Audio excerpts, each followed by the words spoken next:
You're standing in line at a coffee shop, or maybe sitting in the living room while other people talk nearby. Your phone buzzes in your hand, someone is calling you, and suddenly your body does something strange.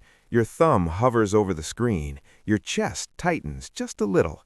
You glance around to see who might hear you talk, and for some reason, answering that call feels way harder than it should. Maybe you let it ring out and text them back instead. And afterward, you wonder the same thing many people quietly wonder. Why does something so simple feel so uncomfortable when other people are around? Because logically, it shouldn't be a big deal. You talk to people all the time, you have conversations with friends, coworkers, strangers. So why does a phone call, specifically when other people can hear you, suddenly make your brain freeze up? The interesting thing is that this reaction is actually very human, and once you understand the psychology behind it, the whole experience starts to make a lot more sense. One of the first clues comes from a concept psychologists call the spotlight effect. Social psychologist Thomas Gilovich and his colleagues studied how much people think others are paying attention to them, and the result is surprisingly consistent. We dramatically overestimate how much people notice us. Your brain constantly feels like you're under a spotlight. But the reality is, most people are barely paying attention at all.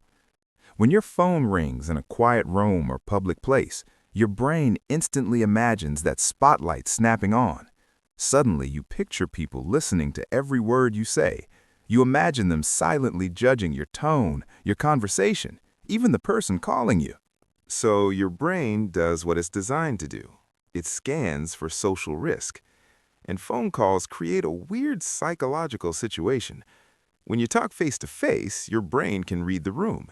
You see facial expressions, you adjust your tone, you feel grounded in the interaction. But on a phone call, half of that information disappears. Your brain is talking to someone who isn't physically present, while other people are physically present but not part of the conversation. That split creates a strange sense of exposure. You're broadcasting your side of a conversation into the room, but you can't control how it sounds to everyone else. So your brain fills in the blanks, and usually it fills them with imagined judgment. This is closely connected to another psychological mechanism, social self-monitoring. Humans are deeply wired to track how they appear to other people. It's part of how we maintain social belonging. The brain region most involved in this is the medial prefrontal cortex, which helps you think about yourself from other people's perspectives. In other words, it helps you imagine how you're being perceived. Normally, that's helpful, but when a phone call happens around other people, that system can go into overdrive. Suddenly, your brain starts asking questions you weren't thinking about 2 seconds ago. Do I sound weird? Are they listening? What if the conversation is awkward? What if I say something personal? Even small things become magnified. And that's why many people notice a strange kind of hesitation. Not panic exactly, just a subtle freeze, a pause where your brain is quickly calculating the social cost of answering. Now here's something else that makes phone calls uniquely uncomfortable, the one-sided performance effect. Imagine sitting in a waiting room. Someone across the room answers their phone. You only hear their half of the conversation. You hear pauses, short answers, random fragments. Yeah. Okay. No, I get that. Maybe later? Without the other half of the conversation, it often sounds awkward or unnatural. Your brain knows this. So when you're the one on the phone, part of you is imagining how strange your side might sound to everyone else. And this taps into a deeper social instinct psychologists often talk about, reputation management. Humans evolved in small social groups where reputation mattered for survival. Being perceived as strange, rude, or socially unaware could affect your place in the group. Of course, modern life is very different. The people around you in a coffee shop or office probably won't remember your phone call 5 minutes later. But your brain still runs the ancient software, so it treats that moment like a small social stage. And suddenly, a basic phone call feels like performing a conversation in front of an audience. There's also another layer here that many people don't realize: control. Texting gives you enormous control over communication. You can think about your response, edit it, rephrase it, even wait before replying. Phone calls remove that safety net. They demand instant response. Your words come out in real time. Mistakes happen. Awkward pauses happen. Your voice carries emotion you might not want people around you to hear. For some people, that lack of control creates just enough tension that their brain hesitates.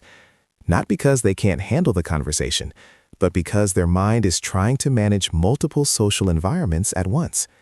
The caller on the phone and the silent audience around them. Let me show you how this plays out in real life.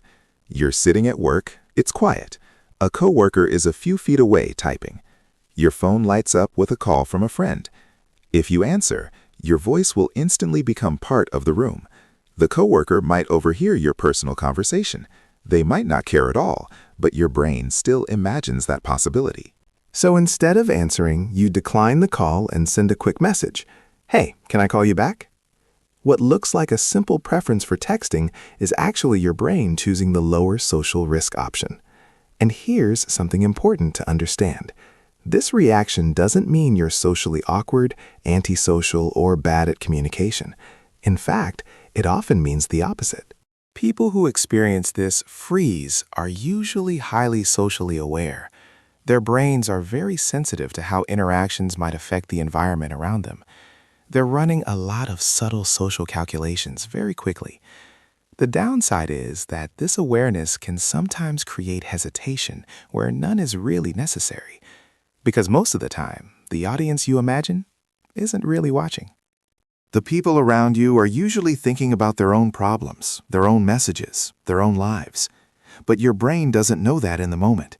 It just knows there's a potential social spotlight, and it reacts accordingly. Interestingly, once people understand this pattern, something shifts. The freeze starts to feel less mysterious. You realize your brain isn't malfunctioning. It's just trying to protect your social comfort in a situation that feels slightly exposed. That awareness alone often softens the tension. The next time your phone rings in a room full of people, you might still feel that tiny pause, that moment where your thumb hesitates above the screen. But now, you recognize it. That's just the spotlight effect. That's just your brain imagining an audience. And once you see it clearly, the moment starts to lose some of its power. You might still step outside to take the call. A lot of people prefer that, and there's nothing wrong with it. But you'll understand that the hesitation itself isn't a flaw. It's simply your mind trying to navigate the invisible social rules we all carry. Because at the end of the day, the real pattern here is surprisingly simple. When a phone rings around other people, your brain briefly treats the conversation like a public performance. And your hesitation is just the mind checking whether you're ready to step onto that stage. If this pattern felt familiar to you, there's another related behavior that reveals even more about how the mind handles social exposure. Why some people feel strangely uncomfortable when others can hear their music, their videos, or even their typing. It turns out the same psychological mechanism is hiding there too.